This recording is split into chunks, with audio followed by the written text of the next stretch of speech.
बच्चे की है जिसके पिताजी रामानंद एक महापंडित थे, लेकिन उनका बेटा गणेश मंदबुद्धि और आलसी था। एक दिन वो गणपति बप्पा के मंदिर में उन्हें प्रसाद चढ़ाने आया। वो मोदक खाने के लिए गणपति बप्पा को विनती करने लगा। क्या गणपति बप्पा ने उसकी ये विनती स्वीकार की? जानने के लिए हमारी ये कहानी अंत तक जरूर देखिए। और हाँ, ऐसी ही अनोखी और मजेदार कहानियाँ देखने के लिए हमारे इस चैनल को जरूर सब्सक्राइब करें।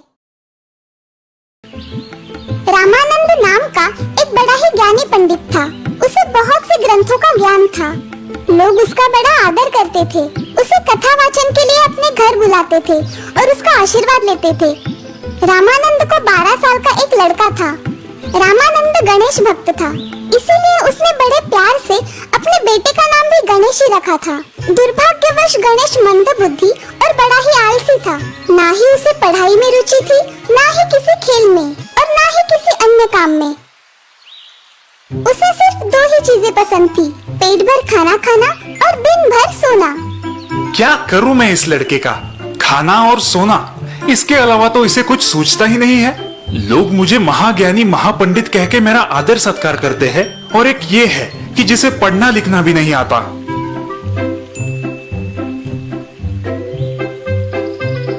माँ, ओ माँ, बहुत भूख लगी है, कुछ खाने को दो ना। अरे पूरा दिन क्या खाता और सोता ही रहेगा? आज गणेश चतुर्थी का शुभ दिन है। चल, आज मैं तुझे अथर्वशीर्ष पढ़ाता हूँ। तभी गणेश की माँ शारदा हाथ में मोदक की थाली लिए वहाँ पर आती है। बेटा, मैं अभी गणपति मंदिर जाकर गणेश जी को भोग चढ़ा के आती हूँ, फिर सब साथ मिलकर खाना खाएंगे। शारदा, तूने ही इसे बिगाड़ रखा है। वो कुछ नहीं, आज गणेश मंदिर प्रसाद चढ़ाने ये निकम्मा ही जाएगा। नहीं, मैं नहीं जाऊंगा। बाहर इतनी तेज धूप है और मुझे जोरों की भूख भी लगी है। पहले मैं मोदक खाऊंगा और फिर सो जाऊंगा। बेटा, ऐसा नहीं कहते। अगर तुम गणेश जी को प्रसाद चढ़ाओगे तो वो तुम्हारे दोस्त बन जाएंगे। मेरा कोई दोस्त नहीं है, सभी मुझे बेवकूफ और गधा समझते हैं। तू मेरा अच्छा बेटा है ना, मेरी इतनी सी बात नहीं मानेगा? आखिर माँ के बात पर सिर हिलाता हुआ गणेश मंदिर जाने के लिए तैयार होता है। प्रसाद दिखाकर जल्दी आना, वहीं पे सो मत जाना।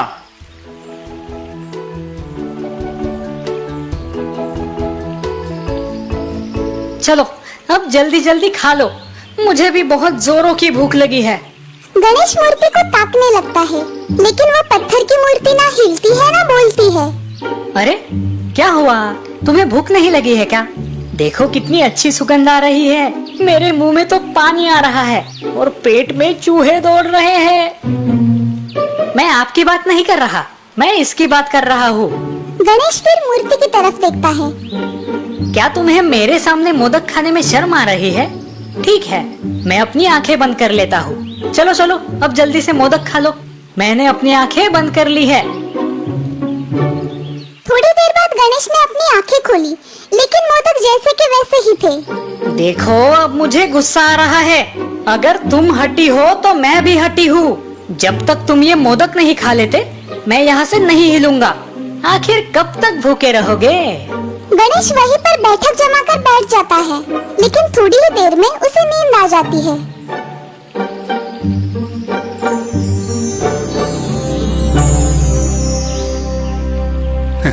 ये लड़का कितना प्यारा और भोला है, मुझे इसकी मदद करनी चाहिए।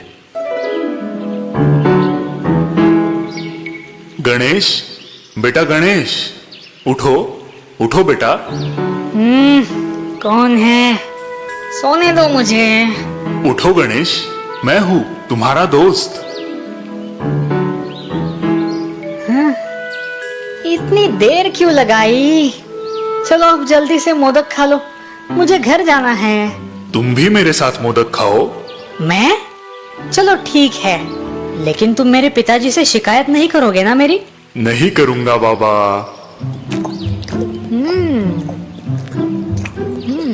तुम बड़ा होके क्या बनना चाहते हो गणेश? मैं तो मेरे पिताजी से भी ज्यादा ज्ञानी और धनवान बनना चाहता हूँ। वो मुझे गधा और निकम्मा समझते हैं। क्या तुम इसमें मेरी कुछ मदद कर सकते हो? हाँ, जरूर कर सकता हूँ, लेकिन तुम्हें 2 में से एक ही चीज चुननी पड़ेगी। मतलब ये कि देखो, इसमें से एक में दही है और दूसरे में शहद। अगर तुम दही का प्याला चुनोगे तो तुम्हें अपार ज्ञान की प्राप्ति होगी, और अगर तुम शहद का प्याला चुनोगे तो तुम्हें बेशुमार धन संपत्ति की प्राप्ति होगी। लेकिन याद रहे, तुम्हें दो में से सिर्फ एक ही प्याला चुनना है। गणेश अब उलझकर उन प्यालों की तरफ देखने लगता है। कभी वो शहद के प्याले की तरफ हाथ बढ़ाता है तो कभी दही के प्याले की तरफ। अब वो मन ही मन में सोचने लगता है, अगर मैं दही का प्याला पीऊंगा तो सिर्फ ज्ञान मिलेगा, और शहद पीऊंगा तो धन संपत्ति। क्या करूं? बहुत सोचने के बाद उसके मन में एक विचार आता है। वो शहद के प्याले को उठाता है और उसमें रखा हुआ सारा शहद दही के प्याले में मिला देता है और उसे पी जाता है।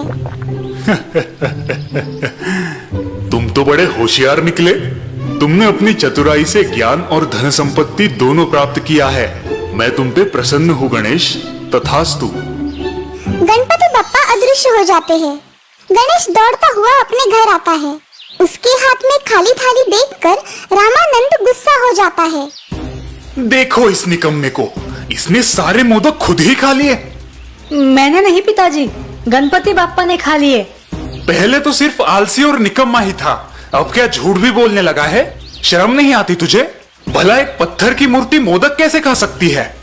मैं सच कह रहा हूँ पिताजी, मोदक तो गणपति बाप्पा ने ही खाए हैं। तुम ऐसे नहीं सुधरोगे, अभी मजा चखाता हूँ। रामानंद गुस्से में आकर कोने में पड़ी एक छड़ी उठा लेता है। जैसे ही वो गणेश को मारने के लिए अपना हाथ उठाता है, वहाँ पे गणपति बप्पा प्रकट होते हैं। तुम्हारा बेटा सच कह रहा है रामानंद। ज्ञान से बढ़कर है भक्ति। उसने अपनी भक्ति और श्रद्धा से मुझे प्राप्त किया है। तुम्हें अपने ज्ञान का अहंकार हुआ है रामानंद, इसलिए आज तक तुम मुझे देख नहीं पाए।